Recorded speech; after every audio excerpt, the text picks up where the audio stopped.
I'm finding myself just replaying a lot of this month of December, a lot of the events, replaying that in my mind. The holiday hayride at the Wyatts, the huge bonfire and freezing cold hayride, and then after we had all those great soups, after we got back, Amy had this huge spread of desserts and all these pies and a pumpkin cheesecake and a pumpkin cheesecake roll, and I'm salivating just telling you about it. It's such a great thing to revisit.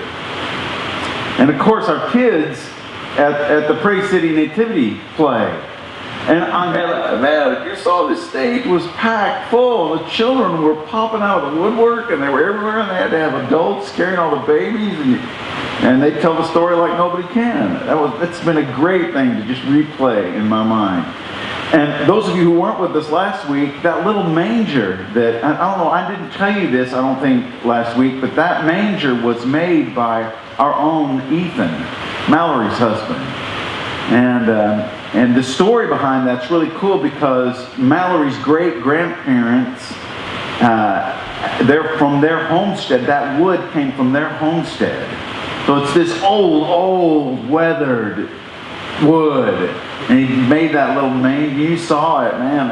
And then our kids just kept coming. In fact, I found out later that two of my granddaughters, one of them specifically, kept going back up to Matilda, which she affectionately calls Nani, kept going back saying, "Nani, I could give more money to baby Jesus." Man, she cleaned them up and Matilda out. And that was great. Had to make 3 different trips up here. And, just what it did to them, the impression that it put on them. That's been a great one to replay. And I'm still just dumbfounded with the statement that Nathan gave us at communion. So much of that was new to me. I didn't know that. I didn't know the only 3 times the word "in" was used is in Matthew and Luke's account, and then the next time was when Jesus said, "I'm preparing a guest room for you and to eat the Last Supper." I didn't know that those are the 3 times it's used. He wasn't welcome at his own guest room when he was born, but he welcomes all of us to his. That's rich. That's a great, great meaning. I'm going to hang on to that for a while. I read something else. Some people who are struggling with faith, one of the biggest obstacles that they have is the virgin birth. They just can't seem to get over that. It seems to be some kind of a barrier that the whole Jesus thing, I don't know, the whole virgin birth, they can't quite swallow that pill. And to me, if you get past Genesis 1:1, in the beginning God created heaven and the earth, virgin birth, nothing. If you can get past Genesis 1:1, you can get there. But some people, for whatever reason, the virgin birth trips them up. And I read in this past December over 2 neurosurgeons. One was very strong and overt in his faith, and another one was very strong and overt in his lack of faith, very strong agnostic. And they had both gone to some kind of a medical seminar together, and they were both flying back to their homes, both in the same area. They're both sitting right next to one another in first class. And so they knew each other, and they had joked about one being faithful, one not, and they had gone back, and then the conversation, for some reason, just turned serious, and the agnostic looked at his faithful co-doctor, and he simply just said, Tell me about how you feel. Do you really believe in the virgin birth of Jesus? And this faithful neurosurgeon's reply is worth it. Let me read it to you. If a person lived the kind of life that Jesus lived, performed the kind of miracles that Jesus performed, healed the sick and raised the dead as Jesus did, taught great truths that transcended current philosophical thought as Jesus did, was crucified on the cross as was Jesus, bodily arose from the grave on the 3rd day as Jesus did, and ascended into heaven before many eyewitnesses as Jesus did, yes, I think I might be inclined to believe in the virgin birth of such a one. Man, no kidding. The virgin birth, after you think about the kind of life that Jesus lived, the virgin birth doesn't seem out of place at all. It just kind of makes sense. That's one thing that I've been just replaying in my mind, thinking about those two neurosurgeons on that plane. Another thing that I keep rewinding in my mind, these are just kind of random thoughts that have hit me over the holiday. We're going to get into what we're going to talk about here pretty quick. But by the way, does everybody have a program? Because you have to have a program in just a little bit. Does everybody have one? If you don't have one, just raise your hand, and because you have to have one. Everybody has to have one. Okay, good. This was another thing I read. This guy's no longer living. He's a great theologian. His name is Boyce, James Montgomery Boyce. And I think I've got this on the screen. Pop that up there, Gabriel. Look at what he said. Jesus endured a human birth to give us a new spiritual birth. He occupied a stable that we might occupy a mansion. He had an earthly mother so that we might have a heavenly father. He became subject so that we might become free, so we might be free. He left His glory to give us glory. He was poor that we might be rich. He was welcomed by shepherds at His birth, whereas we at our birth, our rebirth, are welcomed by angels. He was hunted by Herod that we might be delivered from the grasp of Satan. That was the great paradox of the Christmas story. It is that which makes it irresistibly attractive. It is the reversal of roles at God's cost for our benefit. I keep rewinding that one too. That's just a great statement, the wonderful paradox the Christmas story presents. It adds to that what you said this morning. He was born in a stable, born in the basement area, so that we could join Him in the guest room. Yeah, it's crazy. Looking back over all that we have gone through this last month of December has real benefits. You guys, looking back, period, has real benefits. I think it's one of maturity's most helpful steps. In a word, it's just reflection. Reflection. Experiences that we have had, decisions that we have made, mistakes that we've made, victories that we've experienced. All of those prove immeasurably valuable as we grow and develop. In fact, that's one of the things that's necessary, I think, that we go through as individuals for our maturity and as a people, too. And I love the way Isaiah put it. This is a great passage. Look at this. Isaiah 51:1. Listen to me, you who pursue righteousness, who seek the Lord. Look to the rock from which you were hewn and to the quarry from which you were dug. I really love the way King James put it. Look at that underneath. Hearken to me, ye that follow after righteousness, ye that seek the Lord. Look unto the rock whence ye are hewn, and to the hole of the pit whence ye are digged. It's just a great way of saying it, isn't it? Where you dig from. It's great. I think there are a couple of things that you could take just from that great Isaiah passage. One is, every once in a while, it's good for us to look back and remember the hole that Christ has rescued us from. I think another interpretation of that is, it's good to look back at the faithfulness of God and the way He has used a parent or a grandparent or a sibling or a cousin to help, to remind you of this faithful heritage that you've come from. People in your line, you know, most of us were first introduced to Jesus or thought things spiritual from someone in our family. Somebody had a profound influence on us. And I think part of this passage is saying, look back and remember that guy, that woman, that friend. Reflect on it. Find strength from it. Be thankful for it. And this is my favorite way to preach this last sermon of the year. It's after Christmas and it's before New Year's. And I've done this kind of thing several times because I think it's really valuable. I think that we are a generation of people that don't reflect very much. We're always moving on. Got to change. Got to get the newest gadget. Got to do the new thing. And taking time to look back is not really a strength in our culture. So to have a moment to stop and to reflect, I think, has a real value. So if you haven't already, open up your program and you'll see in the little part where we have the sermon notes, you're going to see 3 different sentences with a blank in each one of the sentences. Now everybody needs a pen or a pencil. If you don't have a pen or a pencil or something to write with, would you raise your hand right now, because you're going to need to write. Here, Barry needs one right over here. Y'all look around on the pews. Here's one right in front here. Nathan's bringing them on.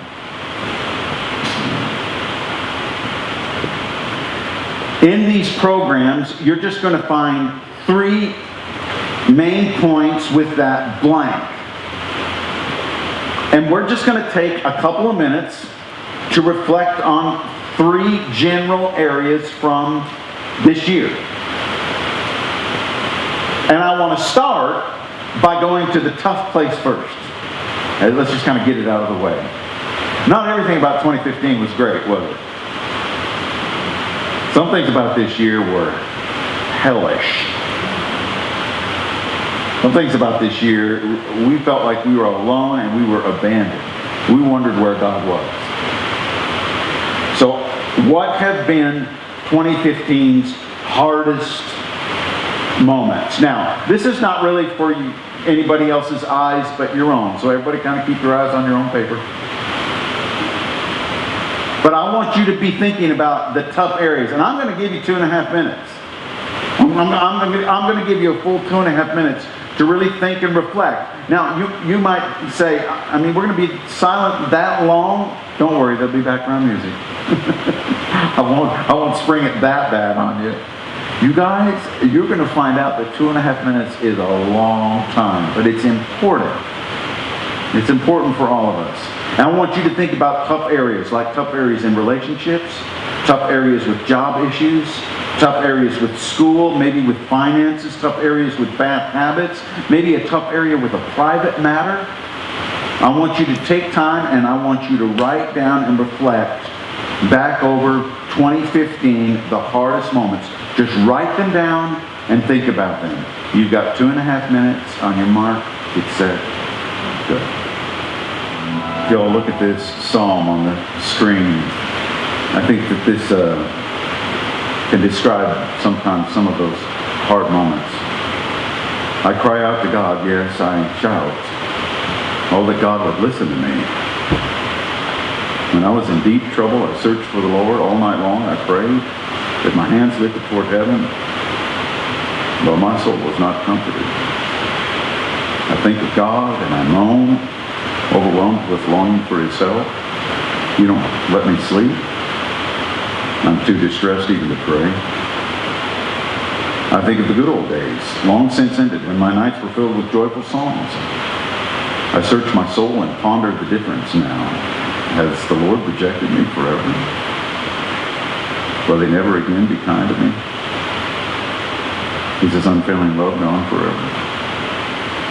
Have His promises permanently failed? Has God forgotten to be gracious? Has He slammed the door on His compassion? And I said, this is my fate. The Most High has turned His hand against me. It didn't seem like it should be in the Bible, does it?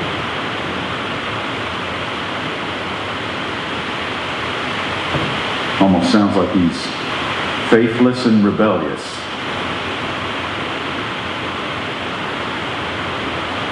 I guess there's a part of it that sounds truthful. I love the fact that God and His Word just doesn't hold back any punches. There are times we feel like that. God, where'd you go? Jesus Himself on the cross. My God, why have you left me? Why have you forsaken me? Yeah. Tough moments, hard moments of 2015. Man, I started writing just one thing after another started hitting me. All right, it's good to reflect. Question number 2. What have been 2015's special moments? There's your blank word. Special moments. Now, these are the moments that surprised you. These are the moments that have very deep meaning to you. These are the moments where there was some unexpected pleasure. It came out of the blue. You did not see it coming. I want you to take a couple of moments and I want you to write down the special moments of 2015. All right, on your mark, get set, go. Okay. You know the psalm that I read you a second ago when we were thinking about our hard moments was Psalm 77. Those were the first 10 verses of Psalm 77. Look at the next 5 verses of Psalm 77. After all that, God, where are you? What happened? Is your compassion? You shut the door on it? What happened? Now look at the next 5 verses. But then I recall all you have done, O Lord. I remember your wonderful deeds of long ago.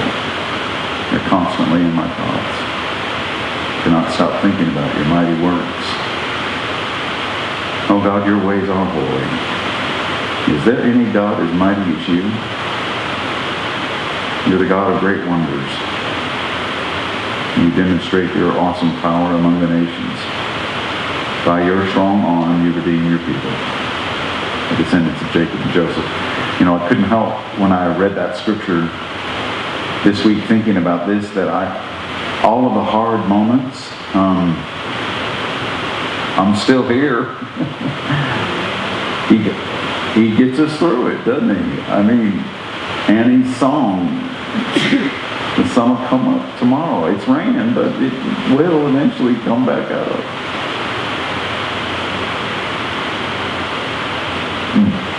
Point number 3.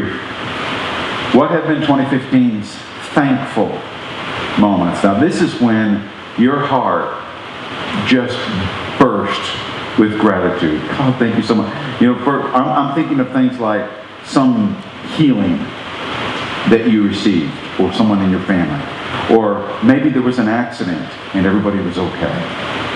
You know, some moment when a life could have ended but didn't.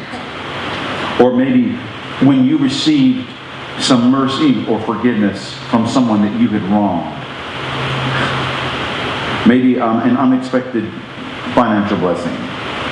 Now I want you to fill up these next 2.5 minutes with as many things as you can be thankful for as you can possibly think of, large and small.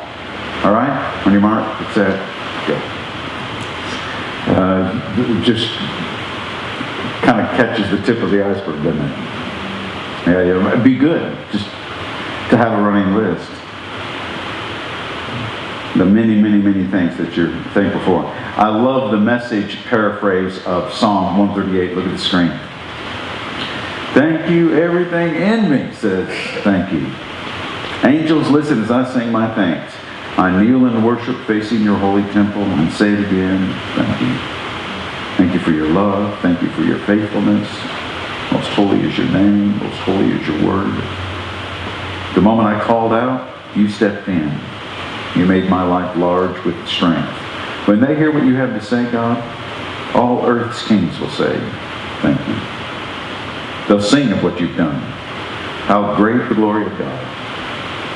And here's why. God high above sees far below. No matter the distance, He knows everything about us.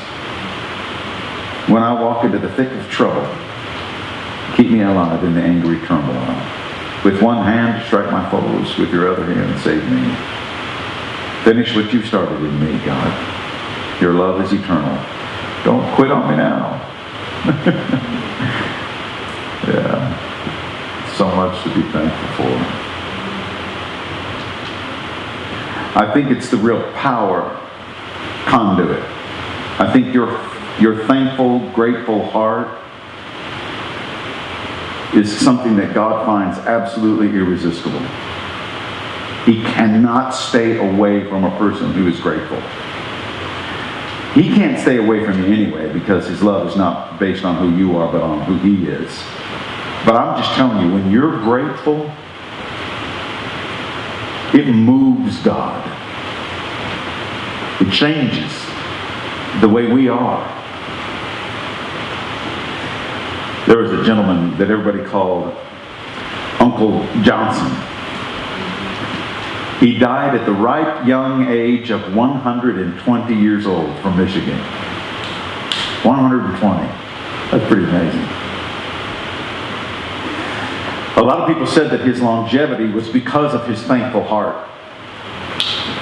because of his cheerful attitude about everything. People that knew him just couldn't help but be changed just in a little bit of time with Him. One time before he passed, he was out in his side yard and he was tending to his garden and he was just singing a song of praise, thanking the Lord. One of his fellow church members happened to be walking by his place. And he saw him out there singing in his garden in his usual cheerful way, and this passerby said, "Uncle Johnson, you seem very happy today." And the old man responded, "Yes, I was just thinking." So the guy said, "Well, what were you thinking about?" This is what Uncle Johnson said. "Oh, I was just thinking that if the crumbs of joy that fall from the Master's table in this world are so good, what will it be like when we sit at the Master's table?" You know, if that kind of stuff goes through your heart and soul and mind, we might live to be 122. Look what you've done today. I mean, what have we taken? 7.5 minutes? 2.5 minutes, 3 different times? You've taken a chance, you've taken a moment to reflect back over this year, over the hard moments that God has obviously brought you through. You're here. You've reflected back over the special moments that He surprised you with. And you thought back over things for which you were thankful. If the crumbs of joy that fall from the Master's table in this world are so good, what in the world is it going to be like when we sit at the Master's table? Today is a good day to look back, more than anything else, than to remember that He is faithful. He's got every one of you. He's got every one of us. Let's pray.